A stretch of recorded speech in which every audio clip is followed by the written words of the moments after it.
Good evening there, everybody. What is happening? Hopefully, y'all are having a wonderful day today.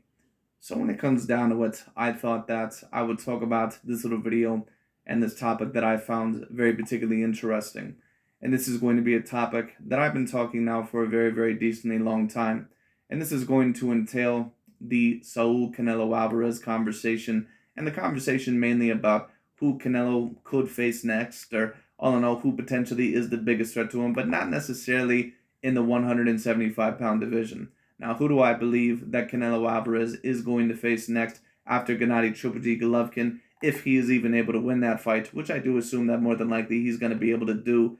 More than likely, I see him rematching that of a Demetrius Bivol, but I would not be surprised if we seen a Jermall Charlo, or if we seen someone else in the ring, maybe overall just to tune up his skills a little bit more, which I don't think would necessarily be the worst idea in the world. Sometimes when you lose a fight the way that Canelo Alvarez lost to Demetrius Bivol, even though it was competitive in the first half of the fight, Canelo, in my view, did get thoroughly dominated in the second half because Canelo's stamina and overall his shape, in my view, was not in the best of condition. And not only that, but Demetrius Bivol, he is just a very, very special light heavyweight champion.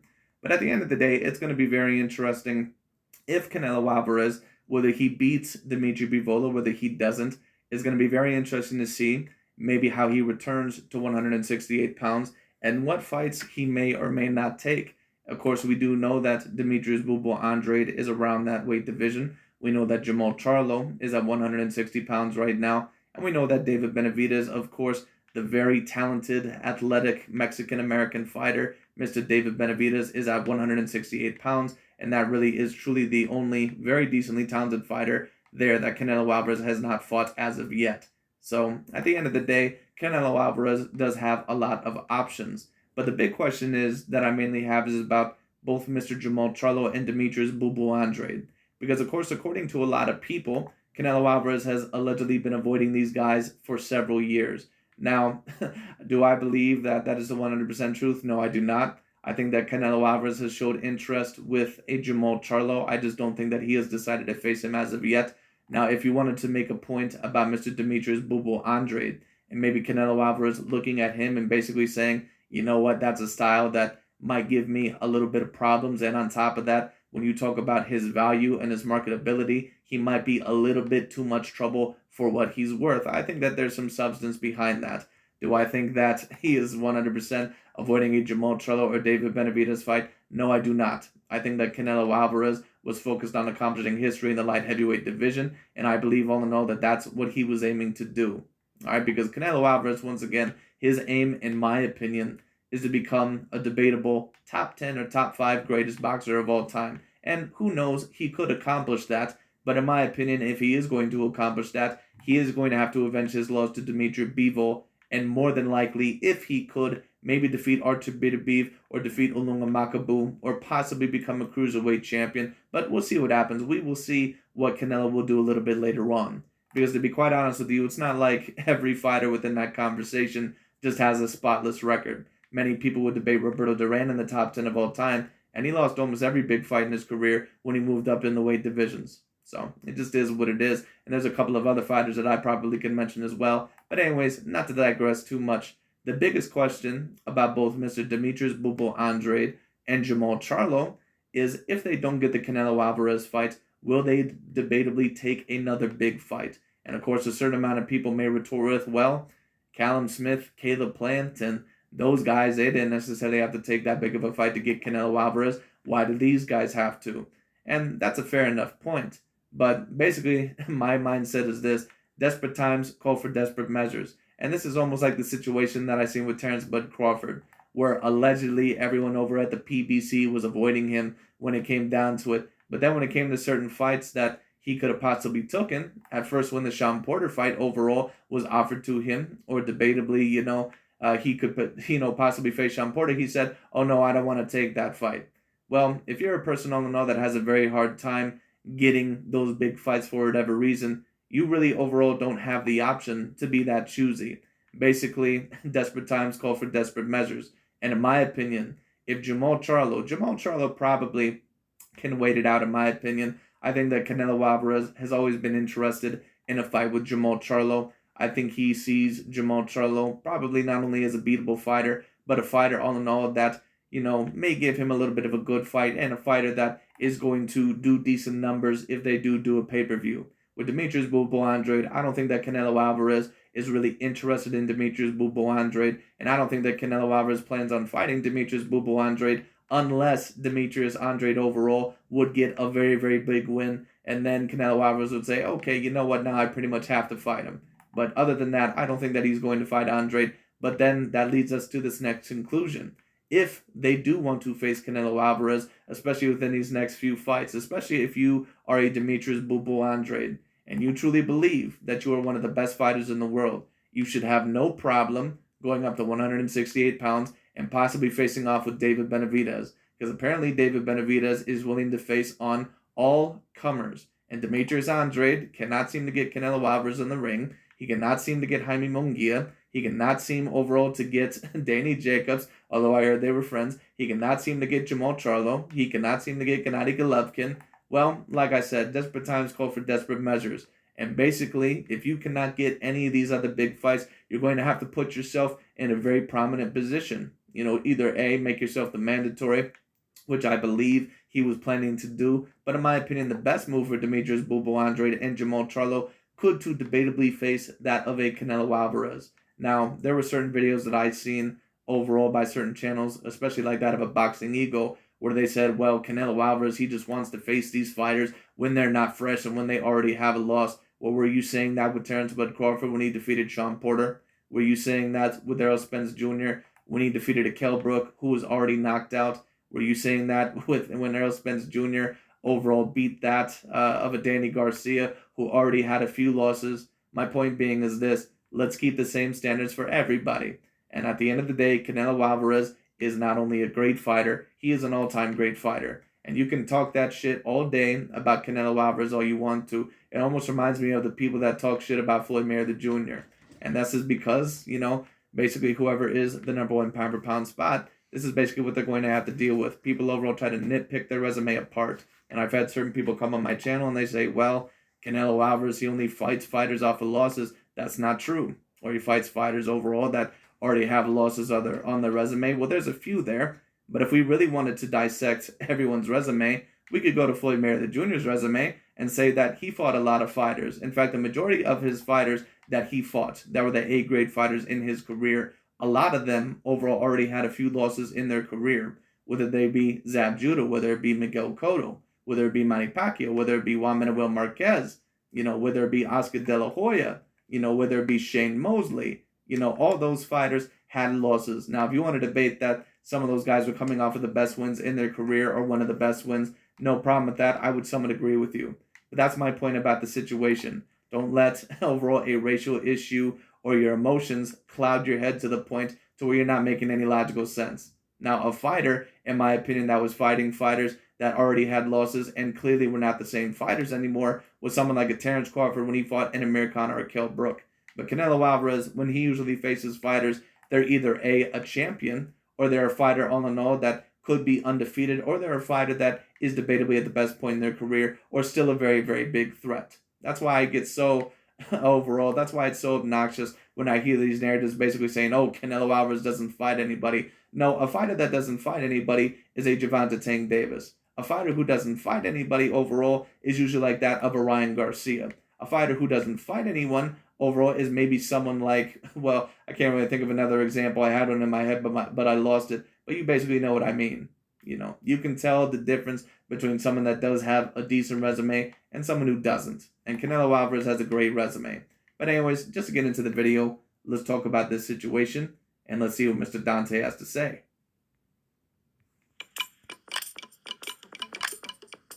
This guy got me calling him the Mexican monk. Everybody's scared of this guy. I hear you saying you want to fight. DontesBoxingNation, what's going on, guys? So David Benavidez has truly earned that title of the Mexican Monster.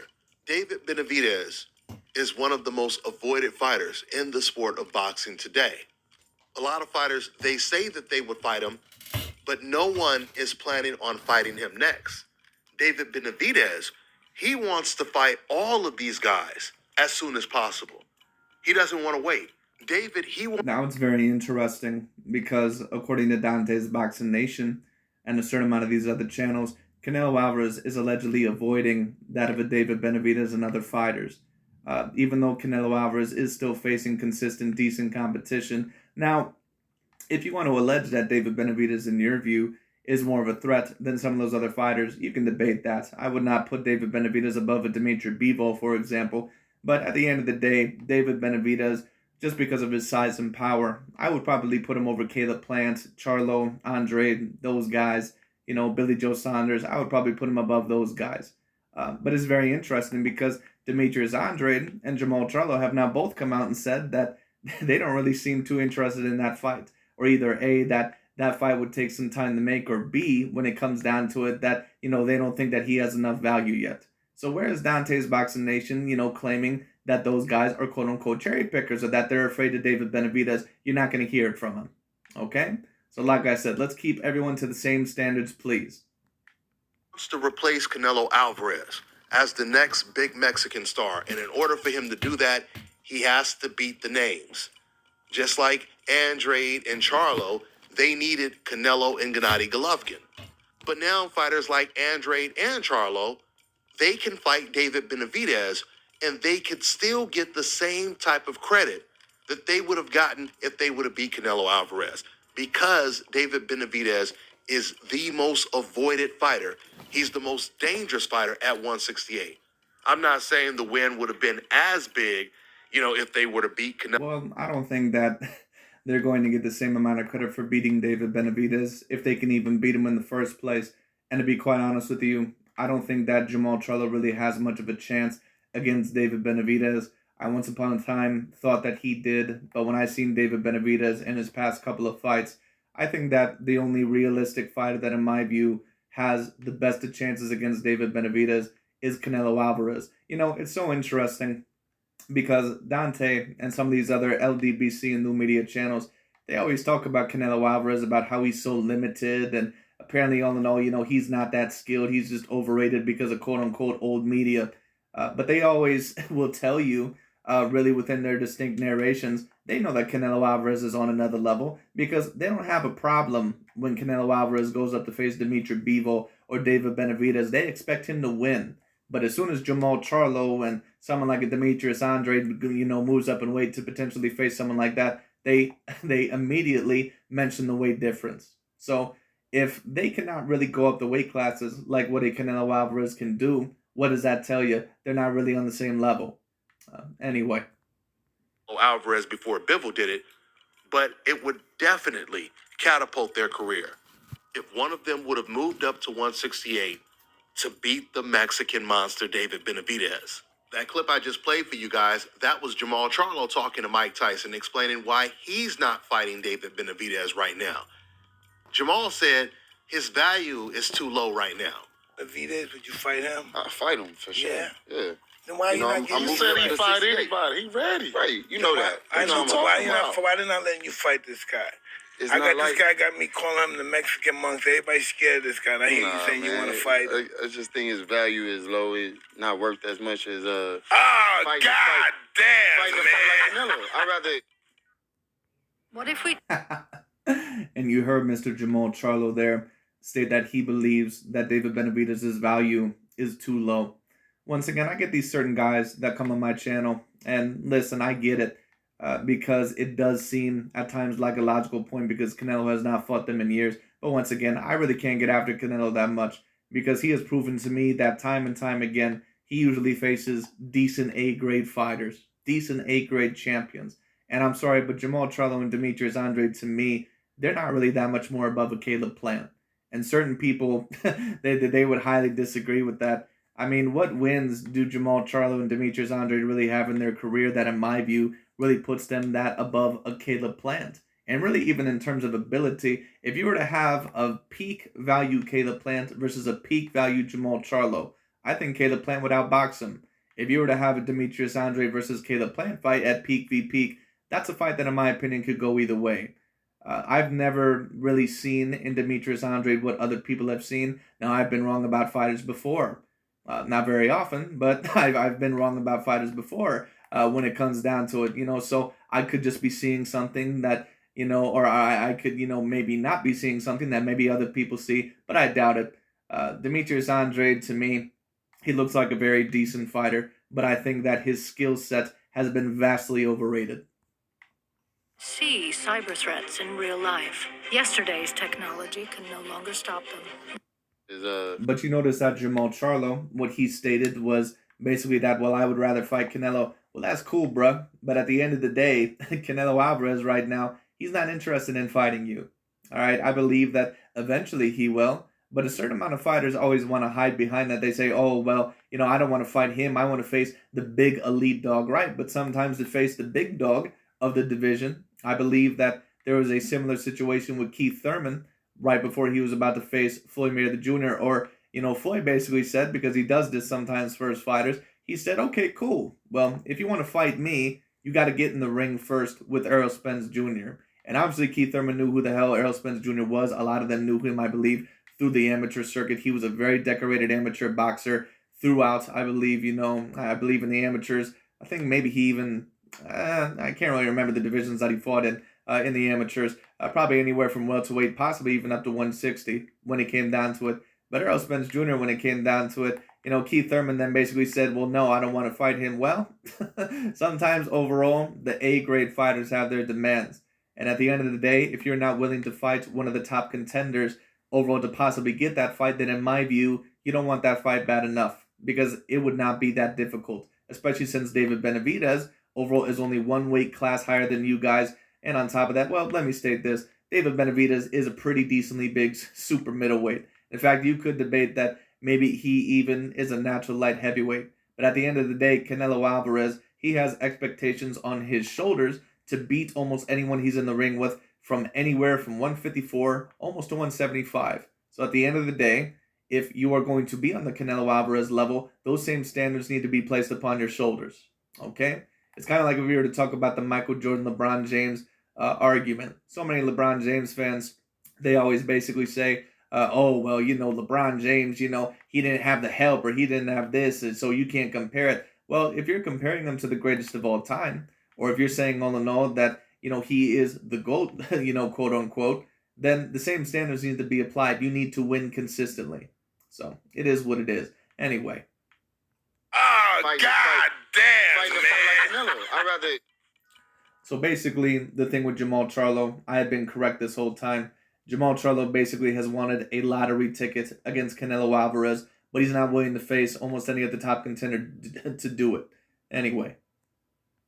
Listen, guys, the only way it makes sense to say something like that is if Jermall Charlo is going to be fighting against Canelo Alvarez next.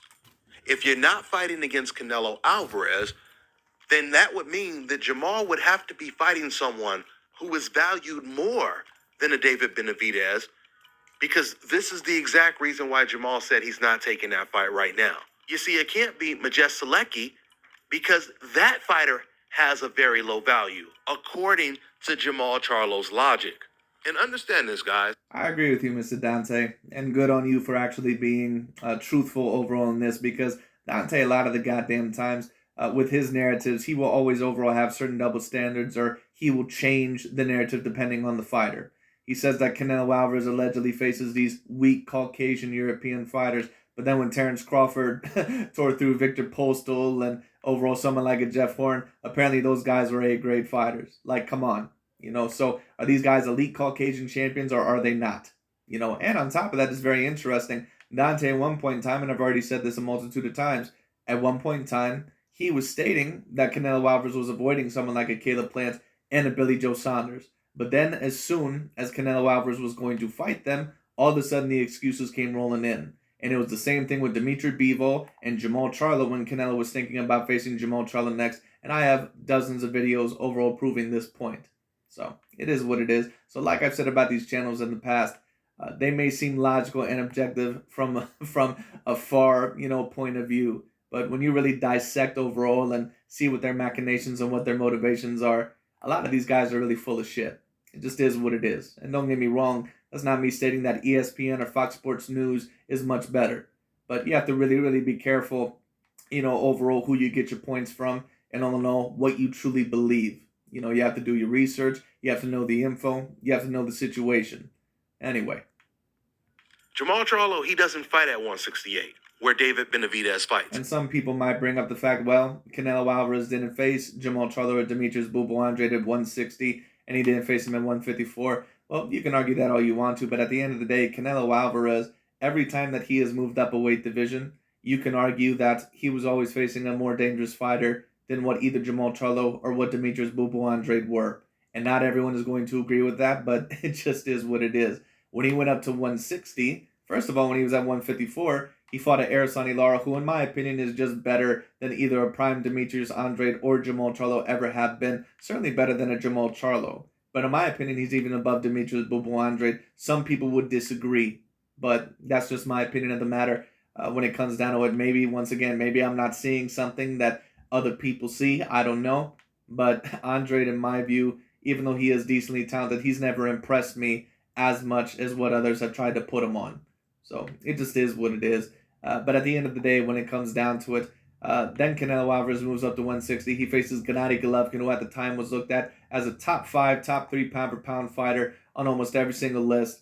The first fight was controversial. I thought Golovkin won. Then the second fight, I thought Canelo Alvarez got a 7 rounds to 5, around there. Then he overall fights Danny Jacobs, who's about on the same level as Jermall Charlo and Andrade anyway.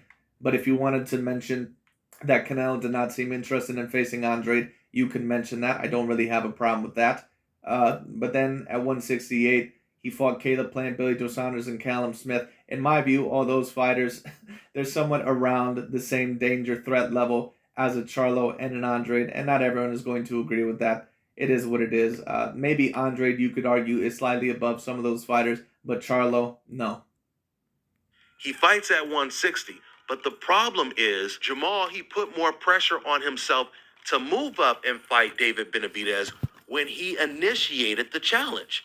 He was the first person to start mentioning Benavidez's name. So once again, the only way it will make sense for you not to be fighting David Benavidez is if your next opponent is someone of a higher value. If you're fighting against a bigger name that's going to get you paid more than a David Benavidez fight would pay you. And then you have Demetrius Andrade, who used to be arguably the biggest boogeyman in the sport of boxing. Well, he just announced that he's going to be moving up to 168. He's the WBO middleweight champion right now, so moving up to 168 was supposed to automatically make him the mandatory at 168 for Canelo Alvarez's WBO belt. For some reason, the WBO, they ordered... And what I will say is this. Do I believe that Canelo Alvarez overall has not been looking forward to maybe facing a style like Demetrius Andrade? I think that you can mention that. Or I think that you could, say that, and that would be a fair point. I don't think that, Canelo really looks at Charlo as a very, very big threat. I think that he takes a look at him and says that it's a very good fight, and I think that maybe he's waiting for it to build up a little bit more. And that's not me, trying to make an excuse with it. I just think that Canelo Alvarez, I think that Charlo is always going to be a reserve for him. I think that Canelo Alvarez right now, I think that he's trying to accomplish history, and I think that he knows that if maybe things don't turn out the way that he wants them to, or even if they do, he can always fight Charlo in a couple of years, and that fight is still going to be very, very decently big. But right now, Canelo Alvarez, he's trying to get, in my opinion, his argument for being a debatable top 10 fighter of all time. That's why he's going up the light heavyweight. And not every fighter that moves up the weight divisions overall is just doing it overall just to be quote-unquote great. When Mikey Garcia and Kell Brook did it, for example, that was to avoid a certain fighter. Mikey Garcia did it to avoid Vasily Lomachenko, and Kell Brook did it to avoid an Errol Spence Jr.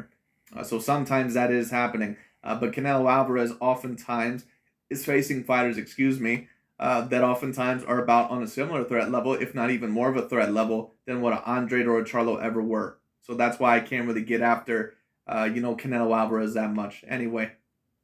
Demetrius Andrade to fight Zach Parker to become Canelo Alvarez's. But what I will say about Andrade is this. I do think that Canelo Alvarez does believe that Andrade is tricky.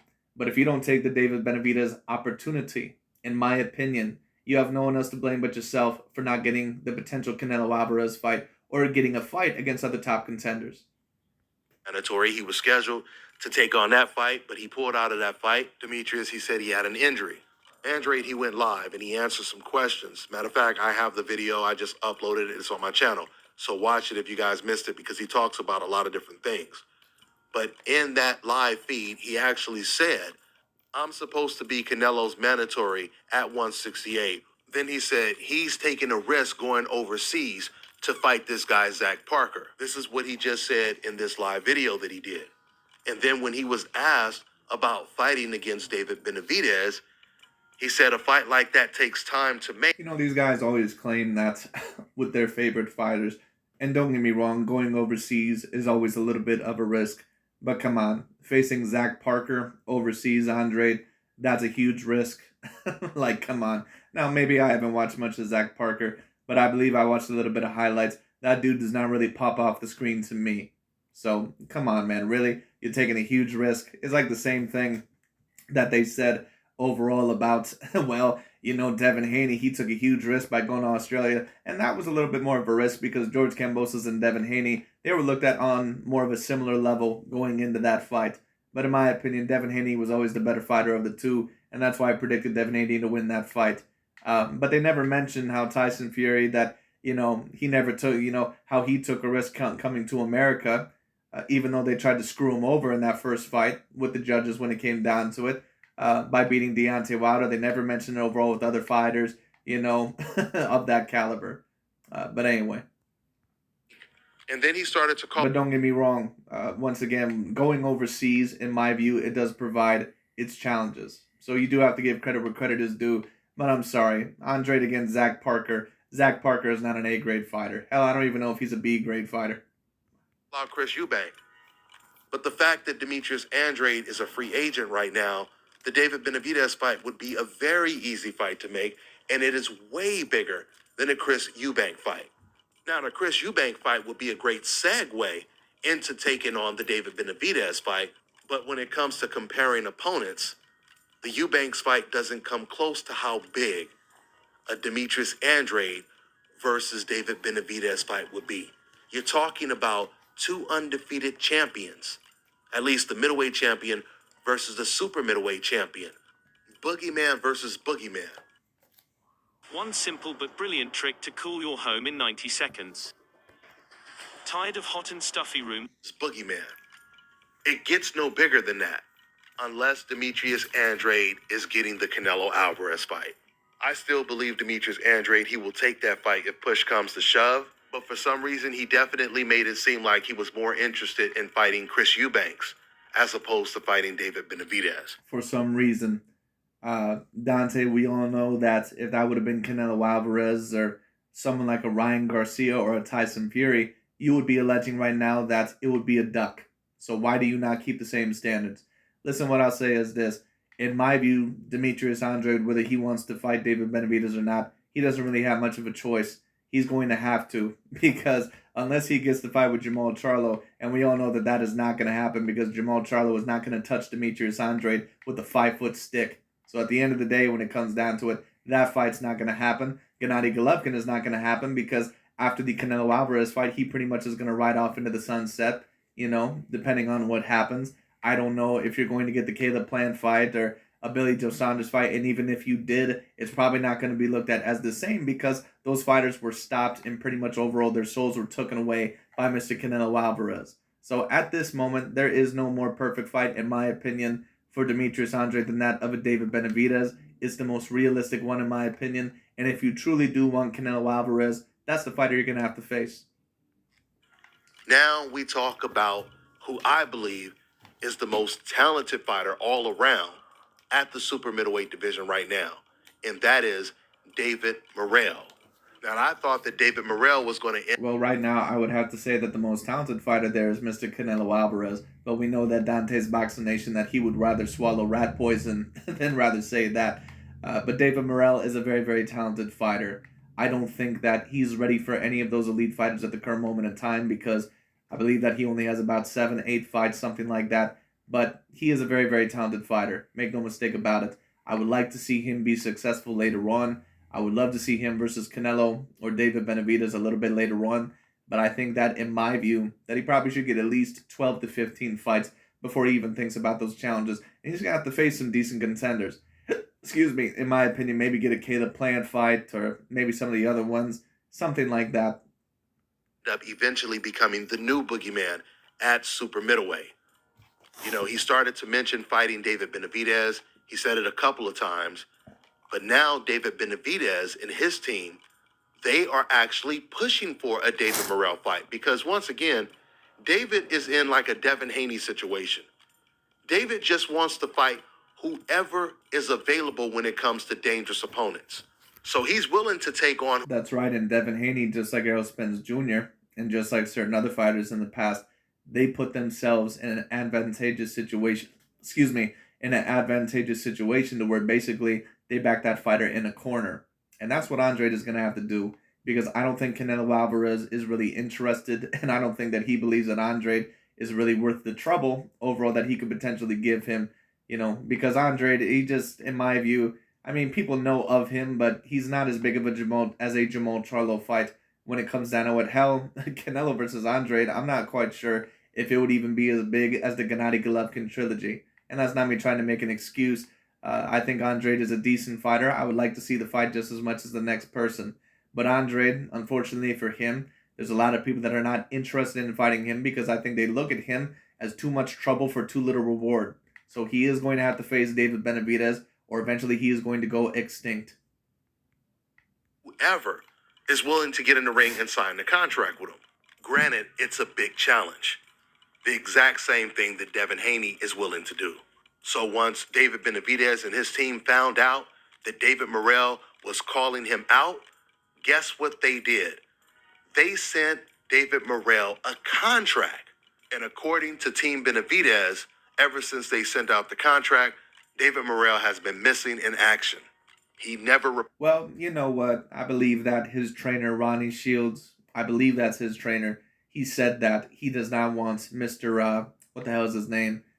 David Morrell. He does not want him in the ring quite as of yet with David Benavidez. And I agree, because you don't want a fighter that early on, in my opinion, going in the ring against someone like a David Benavidez.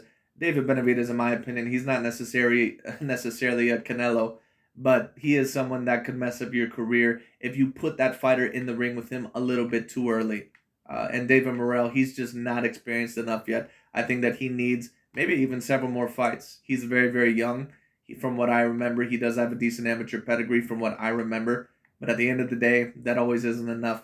And he does need work. Because right now, in my opinion, would he beat a David Benavidez? I highly doubt it. I think that David Benavidez is just a little bit too experienced. I think that he's very, very big. And I think all in all that David Morrell, that he would need decent experience to get past against the David Benavidez.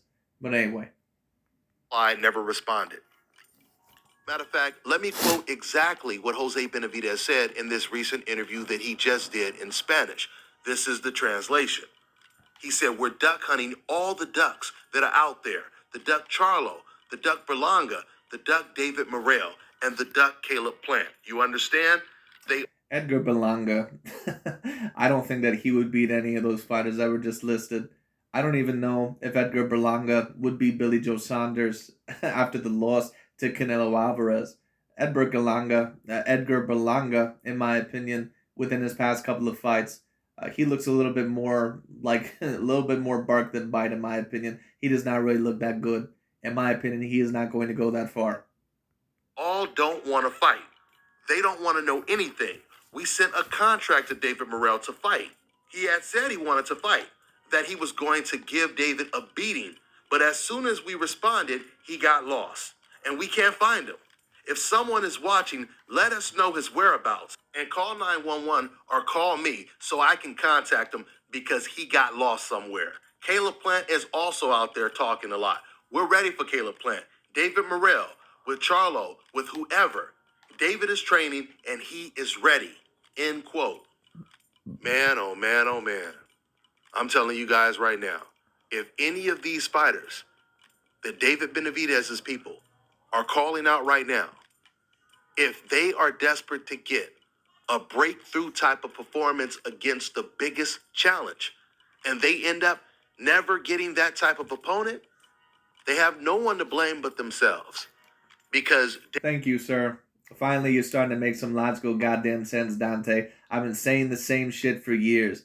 If Andrade and Charlo, both fighters who have turned down certain fights in the past. And don't get me wrong, that's not me saying that they have not deserved or wanted fights against other top contenders like a Golovkin or maybe a Canelo that they did not get. But at the end of the day, desperate times call for desperate measures, and you're going to have to take whatever the hell that you can get. And if you are apparently overall going to be a big threat to Canelo Alvarez, you should have no problem facing David Benavidez, because most people out there, including myself, would favor Canelo Alvarez to beat David Benavidez in the first place. But anyway. David Benavidez is willing to fight all of these guys, and it would be the best opportunity for all of these fighters. Once again, if you cannot get the Canelo Alvarez fight, the David Benavidez fight, it makes all the sense in the world. Thank you, sir. I've been saying that for the past 2 damn years. You finally caught up. I've been saying that for the past 2 goddamn years. And people always take it the wrong way. They always say, oh, well, you didn't say this with Caleb Plant and all these other guys. Listen, if you believe that Canelo Alvarez is avoiding those fighters when it comes down to it, or if you believe that Canelo Alvarez is not giving you the opportunity, you need to overall take certain bigger fights or put yourself in an advantageous situation. Floyd Mayweather Jr. was able to do it in his career. Devin Haney was able to recently do it. All right, Errol Spence Jr. was able to do it. And there's a few other fighters that were able to do it in their career as well. Okay? Tyson Fury was someone able to do it. And there might be a few others that I'm not mentioning. Okay? So, at the end of the day, Demetrius Andrade and Jermall Charlo, they have a wide open opportunity. And in my opinion, we already know that Jermall Charlo, that he's not going to take the Andrade fight. We already know he's not going to take the Andrade fight, but I meant the David Benavidez fight. But the bigger question is, what will Demetrius Bobo Andrade do? I truly believe one of these guys, they're going to step to the plate eventually. I just hope it's before. Well, if they don't step to the plate overall, because you have not given Canelo Alvarez that same share of freedom overall, they should be called a cherry picker. Isn't that right, Dante? Because we all know that you say that Canelo Alvarez, that he always overall tries to compete against the weakest of competition. That's what you say. So are we going to hear the same narrative with Andrade and Jermall Charlo? I highly doubt it. But anyway. Or David moves up to 175 and ends up going after Bivol, which is another great fight. But it would be a shame if none of these guys fight against David Benavidez at 168. Let's see who takes the challenge. That's all I got for now, guys. I'm on to the... I don't think any of them are going to take the challenge. The only one, in my opinion, that has an excuse, a viable excuse, to not take that challenge at the moment is Mr. David Morrell, because he's just way too inexperienced. And I would not want to see a very talented fighter like that get his career ruined, especially that early on in his career. I don't even think that he has 10 fights on his resume.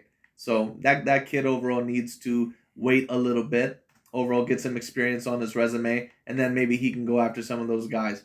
David Benavidez is not going to be an easy fight for anyone out there. Maybe Canelo might be able to get him a little bit easier than some of the rest, but the way that I've seen David Benavidez lately, that may not even be the easiest fight for Canelo. Although I would still bet on Canelo to win that fight. But anyways, that's really about it for today. I just thought that I would talk on that because it was a very interesting point. And Dante is finally saying what I've been saying for the past 3 years. But anyway, that's really about it for today. Thank you all so much for watching. And I'll talk to y'all later. And we will see where this goes.